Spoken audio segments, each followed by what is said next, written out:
My inbox has been glowing hot over the past couple of days. And the reason for that is coronavirus. What it has forced us to do is to work remotely. And so we thought it would be a good idea to invite the foremost expert on remote working, Annette Muller, the CEO and founder of Flexi Force, to come and talk to us about the tips and techniques, the hacks and the hazards of remote working.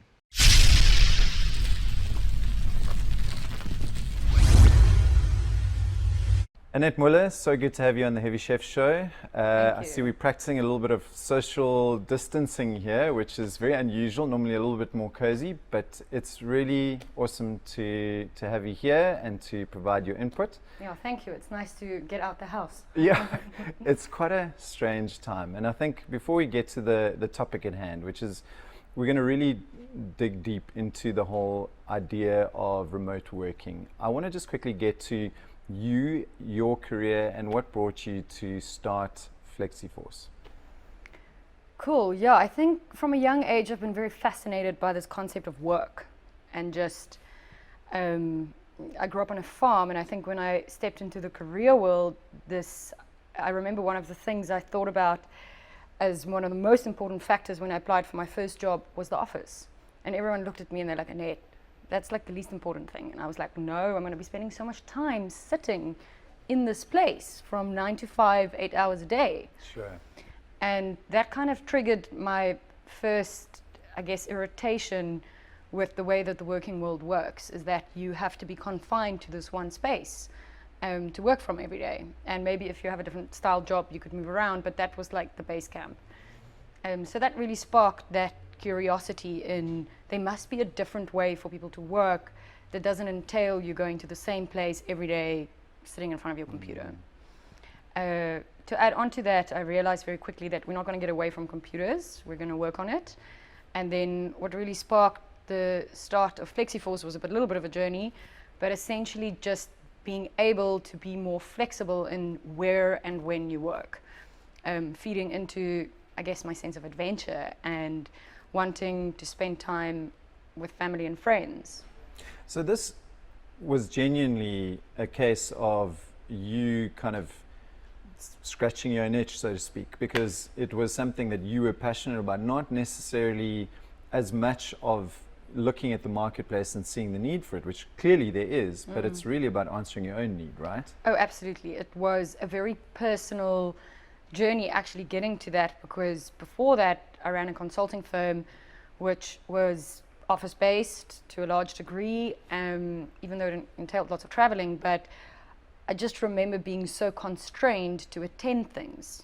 My family's dispersed all over the world, friends all over the world, and I didn't have the freedom to really like get up and go. So I wanted to embrace a new way of working that wasn't so limited. I mean, Annette, I've known you for some time and I've seen your career. I mean, it's really blown up, and you have become very well known in the entrepreneurial space. How have things changed since you started your career in terms of when you started your entrepreneurial journey to now? Do you think people, I mean, we've seen things like, you know, Jason Fried from Basecamp wrote to remote, and, you know, people have started to adopt collaborative workspaces, particularly in the last 5 years, like gangbusters. I mean, have you seen just in your own experience, particularly in the African context, that this is becoming a proper thing, or is it, do you believe that it's still nascent and still taking some time? Well, I definitely think what we're going through now is fast tracking. We're going to get to that. The future of work, but let's speak before the last 2 months. I think there's been a couple of sort of trends, bucket of trends that's really influenced this new way of working. In my opinion, one and the most important, of course, is technology. Sure. So all the different software services, Flexi Force, particularly what we've been working on, helps you to manage your supplier workforce in a remote and fully digital fashion. But equally important tools like Slack, Google Suite, you know, all these tools that I call live working. You know, they're cloud-based. You can work from anywhere in any device. I think that was the biggest uptake that we've seen. Which is amazing, which right? influences. It's such an exciting environment within which to work. I mean, I think just from Heavy Chef's perspective, we're all dispersed all over the show, yet we're a tightly knit team. We have G Suite, we have Slack, we have Trello, we have even WhatsApp is such a beautifully easy tool to connect people, right? Totally. So this is clearly changing the way people think about the interactions at work, meetings at work. We use Zoom now to... Well, I'd love to actually get a big fact check from Zoom, because just in the last 2 weeks, I've onboarded quite a few corporates onto Zoom. I would love to have shares in Zoom right now, Yes. I tell you what. But so, okay, let's talk about the elephant in the room. Not even the last 2 months, but the last 2 weeks have just been crazy, and things have blown up. We've got this term, COVID-19, that everybody understands now, where I think 2 weeks ago people were a little bit unsure about what the impact would be. It's looming very large. So this week, on Sunday, we had President Ramaphosa he declared a state of emergency. Everybody's scrambling to respond. What words of advice and encouragement would you have to this requirement now for social distancing, which actually from a productivity perspective is turning into a call for remote working? I think my biggest word, and let's turn it into a hashtag, I guess, is to keep working. Okay. Yeah, I think a lot of people can get sort of paralyzed by panic. I listened to a podcast about this thing called future tripping the other day, which I quite liked. It's this notion where you go into your mind and you anticipate various scenarios into the future, which often causes great anxiety. So to not future trip, to not heavily overuse social media, to not kind of get lost in the chaos, but rather to embrace this new way of working and to keep working. Okay. And to figure it out. Now, I know that looks very different for very different people. Obviously, what comes to mind first is people with children at home, especially small toddlers, and how difficult that is. Sure. People whose home environments aren't set up to work from. Perhaps they don't have the right data connections or internet. Some people can't access the networks, which is still location-based. So there's a whole bunch of limitations that has made this feel very normal to me, as opposed to someone who's now recently stepping into this new way of remote working. Which is kind of scary, right? So you've got office spaces like, Old Mutual, where they've got 10,000 people in a small area, and now all of a sudden they're dispersed all over the show. And they've now got to figure out this entirely new paradigm. How do they do it? I mean, what advice do you have for the managers and leaders within the big corporations? And we'll get to the small businesses shortly, but I mean, just for those guys. Well, I think, and maybe this is a cliche and it's super simple, but I think the most important thing when it comes to remote work is communication. Okay. So possibly the first thing they need to do is get on Slack if they're not on it already.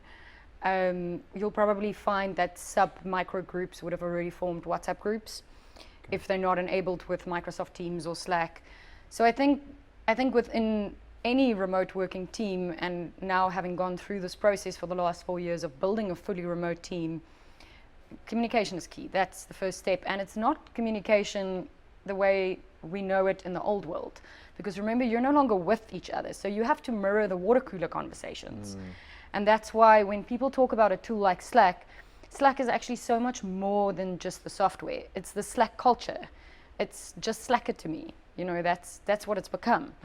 It's become a verb as opposed it's become to a verb just as just this tool that you're using, and I think that's what makes it so powerful. It's not actually the software, even though the software is amazing. It's more the culture around it. So the first step is communication, which is going to be hard, I think. So when you say communication, I mean, obviously they must communicate with each other, but are you talking about practically, I mean, what systems of communication? How do you, because again, if somebody's just pinging you all the time, it could even be worse. If you're a developer, if you're a designer and you don't want to be interrupted, what sort of protocols do you put into place around communication? Totally, I was just about to mention, it's how you now communicate. Okay. A lot of businesses would have a physical stand-up in the morning when they come into the office, for example. Now you may have that remotely and over a Zoom call.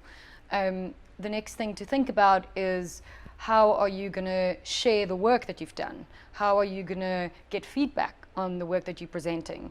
In the old world, which feels very far away to me. I mean, 2 weeks ago. But like 2 weeks for a lot of people, you would walk to someone's desk, or you would call a meeting, or you would huddle somewhere in a corner. Sure. Now you have to do that over the internet or the phone. So it's about very consciously talking through those things and very practically sitting and going, okay, cool, how are we now going to give feedback? How are we going to take complaints? How are we going to brainstorm? How are we going to share information?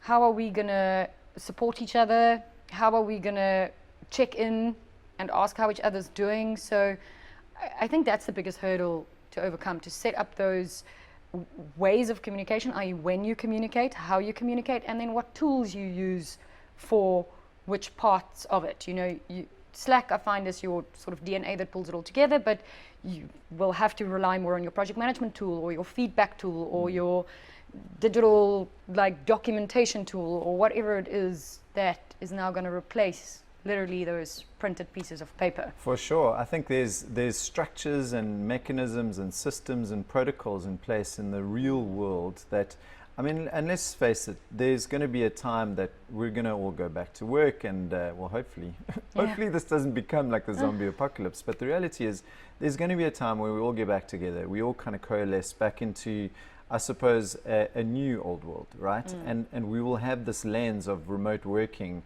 applied on top of that. And I believe, you know, there's a lot of embracing that's going to happen of these new protocols, and people will start to actually remain in those new protocols.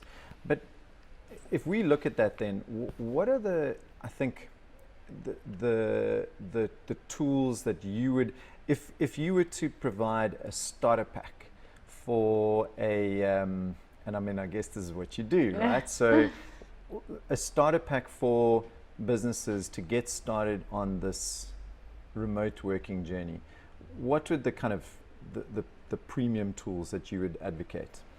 So I think before I used to maybe just ramble off what I think is the obvious things, Zoom, but G Suite, totally, Slack, etc. But the last sort of week has really, actually 2 weeks, got me thinking a little bit, and I've started reaching out to other experts who have been either remote working with companies who work remotely, have been remote working themselves. Yeah. And I came up with these sort of tracks of what I think is most important for remote working. And we're going to release this content hopefully online in the next day or two. And I think it depends what you want to do. So there's different important things. I think the first thing that comes to mind is remote management. Okay. So like, how am I going to lead remotely? How am I managing people and teams remotely? And what does that entail? And that obviously feeds very closely into remote culture, which is always the number one thing people ask. But how do you maintain a culture? How do you build a culture in a fully remote team?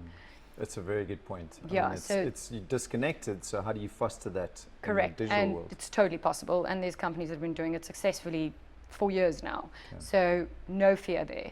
The next thing is, how do you hire for a remote team?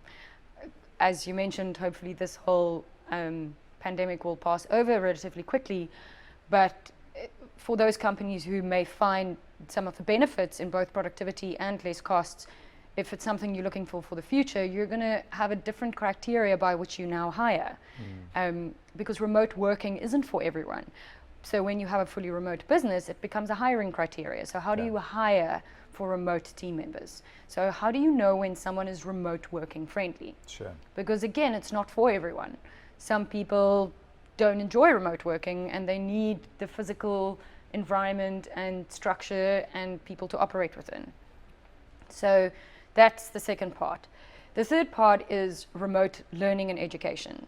So what tools do you put in place to have your onboarding experience, for example? You know, when you first start at a new job, you go and you naturally find a little buddy that you make friends with, whether it's at the coffee machine or outside having a cigarette, and that person kind of gives you the ins and outs of Sure. Zuzu and the zoo. Sure. So how do you now handle onboarding into this new environment? What Yeah. does remote onboarding look like? Yeah, here's your digital buddy that's going to take Who's your you. digital buddy, and what are the tools and the content and the learning and education?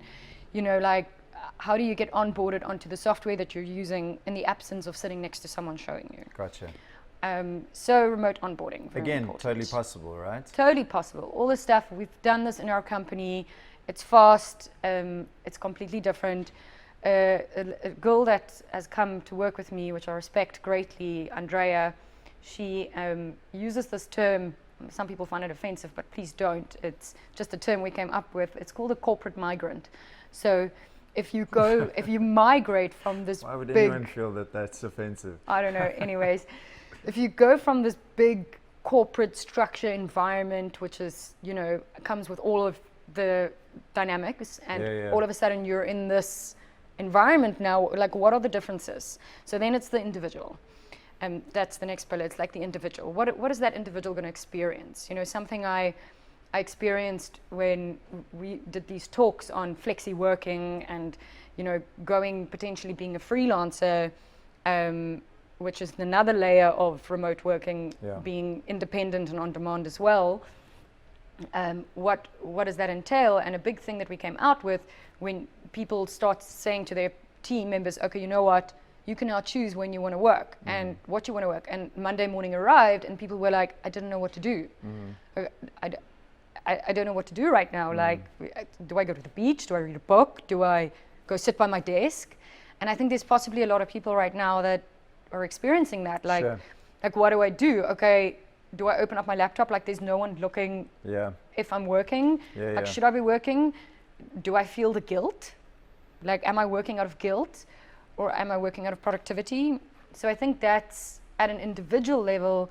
There's a learning curve, which I also had to go through myself Yeah.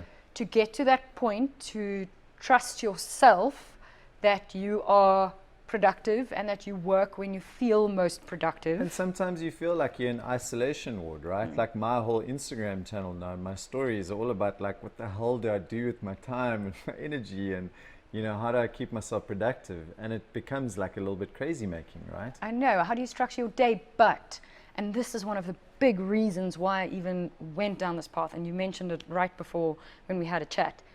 All of a sudden it opens up time for what you really want to do. Garden, read, paint, art. I mean, how many people do you know right now that say to you, I've always wanted to learn how to cook, I've always wanted to garden, I've always wanted to do Sure. X, Y, Z, but I don't have time. So it's okay to do that stuff. In other words, totally- it's actually good to do It's that good. stuff. It's Give good. yourself permission to do the things that you've always wanted to do. And somebody that I admire very greatly, a guy called Ricardo Semler, who started Semco, or he took over Semco in Brazil, and he was the precursor and real forerunner of remote working and independent working. He says, retire a little.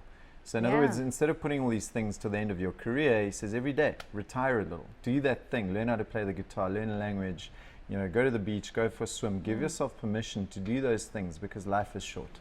And maybe something that everyone can do right now, which was also one of my first steps way back when, is like structure your perfect day. I've been seeing a lot of these schedules for keeping kids entertained in isolation. So maybe come up with a little schedule for yourself right now. Keeping Like, myself entertained in isolation. like, how do I work? You know, Yeah, I yeah. did that for me. I was like, an hour, 2 hours a day, I want to move my body. Another hour, I want to actually just sit and do nothing. Another hour, I want to pack or unpack something. An hour, I want to research. This is what I want to do. You know, all of a sudden, you build a new routine base Yeah. and new habits. Yeah. A Um, new list, right? I mean, New you've got your list. work list, which is long, but create your own little list that you can defer to when the work becomes a little bit all-consuming. totally.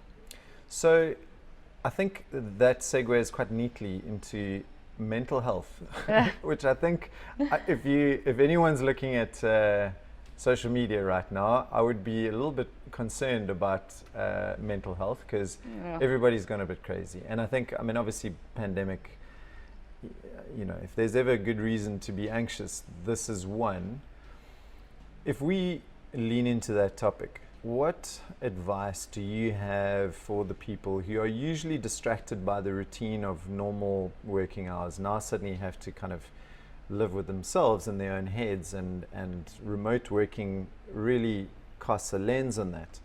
In terms of your experience and the people that you talk with, how would you advise people to tackle keeping themselves sane and healthy and motivated in a situation like this? It's quite a big question. It's a big question, and I don't expect you to be a psychologist. Like No. I'm just saying tips and techniques, or just some kind of healthy notions. It is a very big question, and it's actually quite a difficult one for me to answer, because the only thing I can give is my experience share. Sure. And that is obviously largely tainted by the kind of person that I am. From a young age, I don't actually like routines. I don't like going to the same place every day. I'm not one for structures, so it very naturally fitted my personality. Okay. So I can only imagine for those who rely more heavily on routine and structures, that it would be a little bit more anxiety stricken and difficult right now to build those new structures and routines. But some of the things that's really helped me, and I guess from also a little bit what I've heard from other people, has been to have a list. I still make lists, so Cool. Every day I kind of have what's most important, what's most urgent.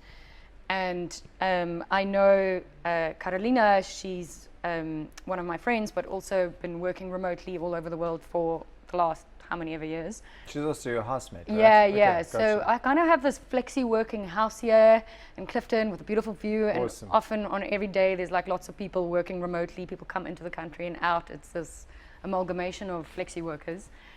And one thing I've seen everyone do is they make a list for the day. And it's not a long list. It's like 5 things. Like the 5 most important things that you need to do. And you give yourself permission to do that over any time during the day. Okay. So make a list. Second thing is, and this depends again on your circumstances, some people have very dedicated hours that they put in place to work. I do that too. Like I would kind of say, I need to work for the next 2 hours. I'm going to focus for 2 hours. And then I'm going to do something fun again. And then I'm going to work again for another 3 hours. But to, I guess, remain flexible, but start thinking in your head in timetables. So you have to have a little structure around it, but then also have to be flexible enough to know that you're going to get interrupted. Someone can knock on the door, someone can give you a phone call and say, you know what, we're going down to the beach, and giving yourself permission to be flexible without being irresponsible. So that's one of the other big things that comes with flexibility. And I always say this to people going freelance. Flexibility comes with a massive responsibility and accountability. You have to take responsibility and accountability for yourself now. You can no longer rely on the structure of sitting in your chair. That's like the most terrifying thing for most people, right? It's like, I've actually got to be disciplined, and I've got to discipline myself, as opposed to just kind of sitting within a pigeonhole, right? Yes. Which is amazing as well. I mean, it's such an amazing It's such a opportunity good life for skill. self-growth and for... Exactly. Yeah. Exactly, like taking responsibility and ownership for yourself, like Sure. not having to rely on someone else watching you or forcing you to work when you're sitting on Facebook most of the time anyways. No, I'm just joking. Yeah. well, yeah, it's true. Joking, not joking. So I think those are the things that helped for me. And then, I think lastly is to stay connected. Yeah. I stay connected. We speak all the time. I find that on top of Slack, I do make time to have phone calls. So to not get rid of the human touch completely. Phone calls or FaceTimes? Oh, FaceTimes as well. Like personally, just I'm a what we call a seasoned remote worker. Okay. Seasoned remote workers don't like video calls because we've completely lost track of Because you're sitting that. in your pajamas or...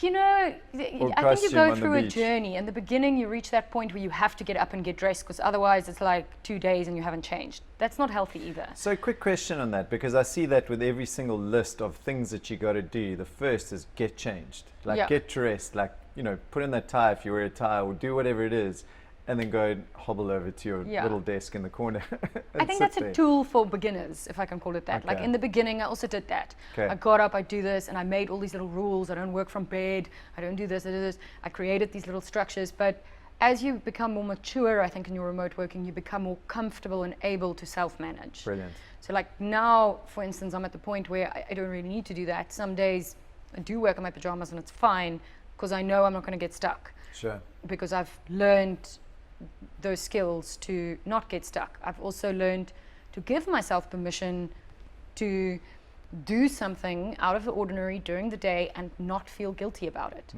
So when I post everything on Instagram about my flexi working on the beach, and there's these two groups of people. The one group of the world looks at it and they go, Annette never works. It's all fake. She never works. She's just sitting on the beach sipping cocktails the whole day. Yeah. Because that's maybe what it looks like. And then other people that knows me very well, they like, oh, it's all fake. She works 18 hours a day. We've seen it. Yeah. So that's fake. Don't get fooled by it. That's a great point, actually, because I think, I mean, having now embraced for myself flexible working hours and remote working for the past 4 years, as you know, I used to run a digital agency. You know, I've become way more accustomed to working pretty much anywhere, whether it's in Cape Town or in Hot Bay or in Silicon Valley or in London or wherever I am. You know, I'll be working, and my trap is to actually work too much and really kind of get stuck in, where you just get in the zone and you just go, and you forget to do the stuff like move, get around, get out, breathe the air, interact with other fellow humans, and generally be more balanced and healthy, right? So it's kind of, the pendulum can swing both ways as well, and I think that's something that we don't see in those lists. Everyone sort of presumes that you're not going to do. Oh no, the I work. think this is, you know, the fallacy that I've seen.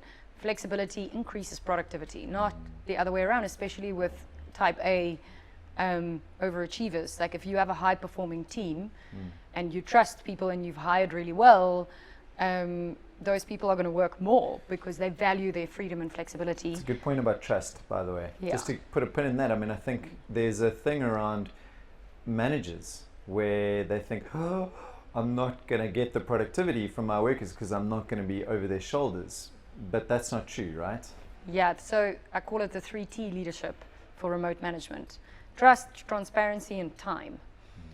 I still learn about this myself every day. Number one, being trust. You're going to have to trust people. There's no way you can manage a remote team if you don't trust people. Then you've hired the wrong people. Transparency, you have to increase the volume on transparency. Like the world of sending an email here and having without ceasing someone here and passing on layers, you know, information sharing go from one layer to the next. It's just, it gets lost. It's too slow. You can't read the intuition, so you have to just be more and more transparent and open. Yeah. And the last one is time. Time management becomes very interesting. I think it's also a journey with, you have to give people time to respond, not expect immediacy, because then you'll breed anxiety. You have to learn how to manage your time as a leader yourself, and you have to be this is something I particularly struggle with. You have to commit to times, because otherwise you really do waste other people's time.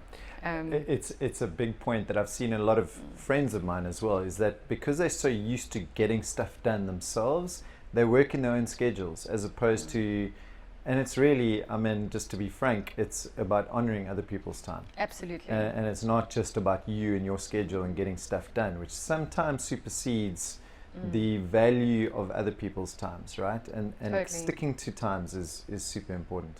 Something else that I think that has worked really well for me is every day when I wake up fairly early. I wake up at 4:30, and then I start to journal. And I actually, as part of my routine, and I mean, this is just for me, it's not for everybody, but what I do is I try and set one intention for the day. So it'll be a work intention, it'll be something that I want to do and complete for the day. And usually that's something quite practical. But then what I do alongside that is I set an intention, which actually is weirdly harder for me personally. So that'll be something that I will then be grateful for doing at the end of the day. So it's something that makes me feel good. And it's a strange thing, because when you do that and you tick both of those off, you're going to get your work done, and which gives you that sort of dopamine fix. But that other thing gives you something to be grateful for, and it's allowing yourself the permission to be able to do that thing, whatever that may be. Totally. And that's fairly new for me, but subsequently has been really productive and fruitful for me, just from a personal well-being perspective.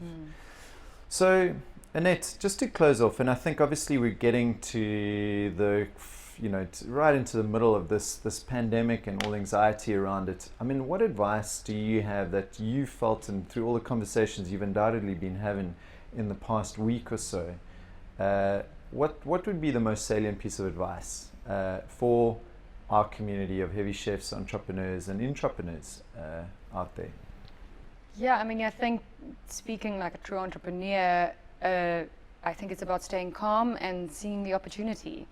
I almost feel like as an entrepreneur, it's your responsibility to hone in on that skill right now, because there's a lot of people who do not have that innate capability to A, see the glass half full, B, be quick enough to come up with different strategies and see the opportunity. And I'm not only saying this in order to leverage it financially, but more in order to bring energy. One thing I found now in my company was, instead of putting the focus on, the crisis and the anticipated lack of growth, or in our case we're a startup, maybe we won't now meet those anticipated targets or whatever, falling into the trap of the anxiety and panic around that, what helped was to look at how can we leverage this, how can we start something new, how can we do something different, and create that energy within the team to get people excited, have something new to think about, something to be excited about. So that innovation thing is so important, because the reality is so many people are freaking out right now. Yes. And the reality is, if you're an entrepreneur and you're part of this community and you consider yourself entrepreneurial, there is an opportunity here, right? There's a real opportunity to do something special, to provide real value to the world, and to turn this into something good. Totally. And I think the next piece of thing, which I'm just picking up, that everyone, at least from my friends that I've known, are doing, is everyone's kind of taking this time to take stock. I think often we have a saying in Flexi Force, which we believe very strongly in deploying software that takes care of administration. You can move from busyness to business. And I think in our daily lives, if we're on a certain trajectory, we're running on this treadmill and we're incredibly busy. We're running from one meeting to the next, and time is something that you just don't have. And what is beautiful about this time right now is that we can actually slow down a little bit and take stock and focus on what's really important, and face some of those realities that we've been just pushing to the side. At least that's what is coming up for me quite strongly, is seeing, oh, wait a minute, this is actually a challenge. Let's deal with that challenge. Let's face the reality. Instead of just running at 1,000 miles an hour, to just slow down and take stock. We all know the rest of the world is slowing down, so it's a good time to reflect. From busyness to business. That's super cheesy, but it works. Super cheesy. I didn't come up with it. Some copywriter made it. I love it. I love it. It works. It works. You just go from busyness to business. Well, Annette, you're going to be very busy over the next couple of weeks and months, and I'm pretty sure we're going to be engaging with you quite a bit more. So, Awesome. so yeah, thank you for your time. Thank you. Thanks for the great discussion.